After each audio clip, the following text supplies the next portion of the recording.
ساعات بتقولي لنفسك أنا دايخة، أنا مش عارفة عظمي بيوجعني، أنا عايزة حاجة مسكرة، نفسي في حاجة مسكرة.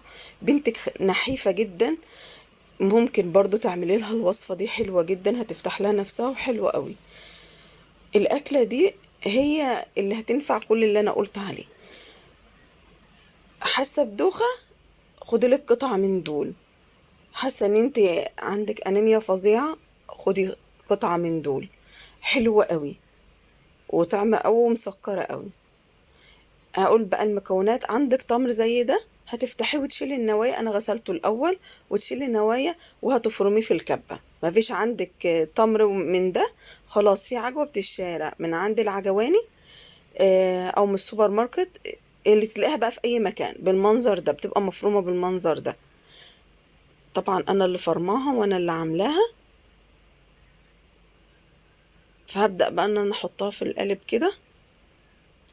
هي طرية، كانت في التلاجة طرية وحلوة. هبدأ ان انا افكها من بعضها، واحاول ان انا اخليها عجينة لينة. ممكن تقطعيها بالسكينة لو مش قادرة. دي مية الورد يا جماعة، بس ما تحطوش منها كتير، لان اللي بتحط منها كتير بتبقى مركزة من عند العطار، فبيبقى الطعم ظاهر قوي. لا، انا عايزة ريحة بسيطة جدا من ماء الورد، يعني كنت حطي نطرة بسيطة جدا منه، بالذات لما تكون خام.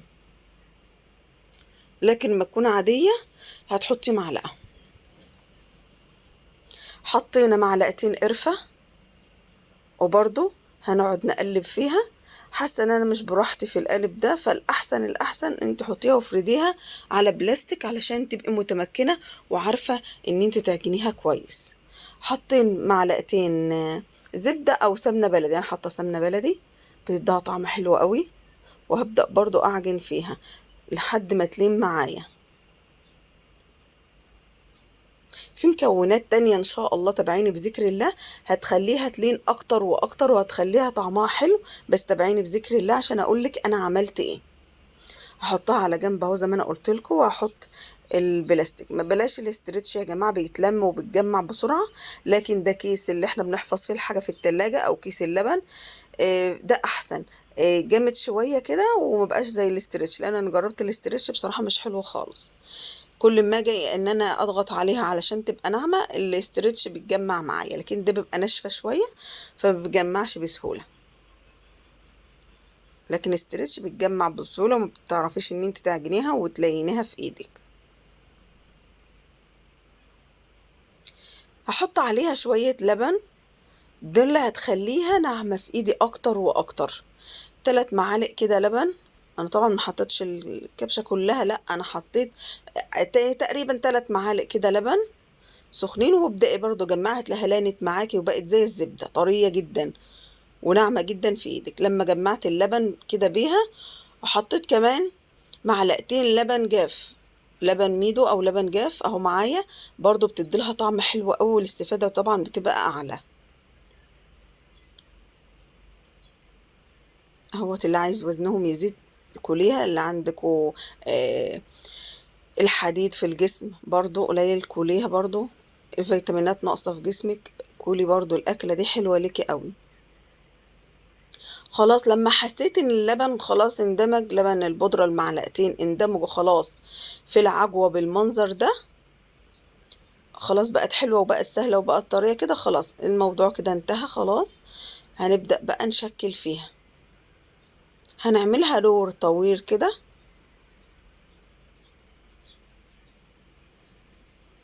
بالمنظر ده.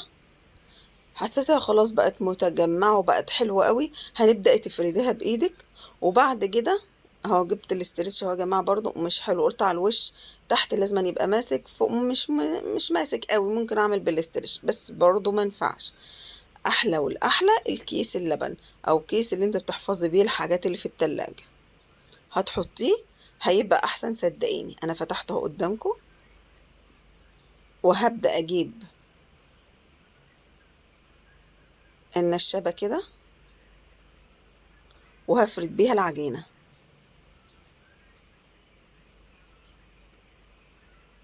لحد ما يبقى شكل المستطيل شوية كده، يبقى خلاص كده تمام. وتحسي ان كله الطرف والنص واللي في الاخر واللي في الاول كله حجم واحد. علشان نبدأ نحط لها المكون التاني. هنشيل ده خلاص. هنحط البسكويت، اي نوع بسكويت هتحطيه.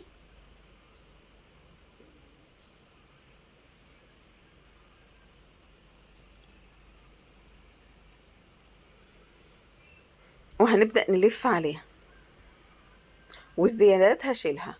انت ما تضغطي عليها كده من غير سكينة ومن غير اي حاجة، علشان هي طرية وملمسها ناعم جدا، هتتقطع معاكي بكل سهولة. وبعد كده انا هحط طبقات. خلي بالك من الخطوة دي، خلي بالك انا عملت ايه. ونلف بها تاني. العملية دي يا جماعة كرريها في كل العجينة لغاية ما تخلص. عجينة العجوة بالمنظر ده. ولو انت عايزاها 3-4 طبقات هتكتري في البسكويت. البسكويت هتعمليه طبقات كتير فوق بعضها. بجد يا جماعة مفيدة جدا، حلوة جدا، جربوها هتعجبكم وهتعجب أولادكم. تضغطي عليها كده، والزيادة طبعا بشيلها علشان تبقى متساوية. شوفوا انا ما عملتش لا بسكينة، كل حاجة بايدي هيت، عشان هي ناعمة وعشان هي ما شاء الله طرية قوي في الايد. طبعا انا بعمل كده علشان اسوي شكلها واخلي شكلها زي البسكوتة بالظبط، نفس حجم البسكويت اللي انا حطاه. حطيت السمسم كده، مفيد جدا للعظام، مفيد جدا لحاجات كتير قوي، للمعدة برضو. انا بحاول ان انا امليها سمسم، الاربع الجوانب همليه سمسم.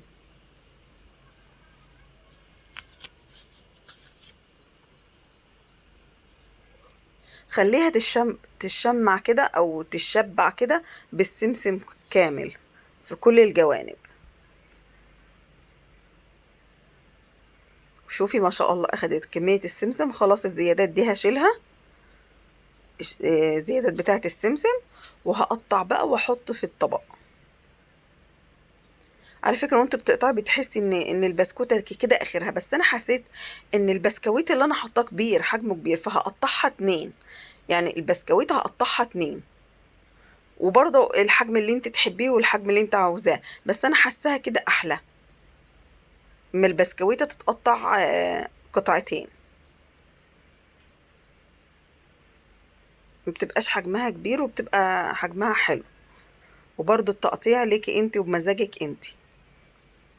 وهقول برضو زي ما انتوا عارفين في القناة بقول كده صح وكده غلط، ما تخليش فراغ بين البسكويتة واختها، علشان ما يبقاش في حتة فيها بسكويت ظاهر والحتة التانية ما فيش فيها بسكويت. لا، خلي البسكويت وانت بترصي طبقات تبقى كلها ماسكة في بعضها، كلها جنب بعضها بالظبط.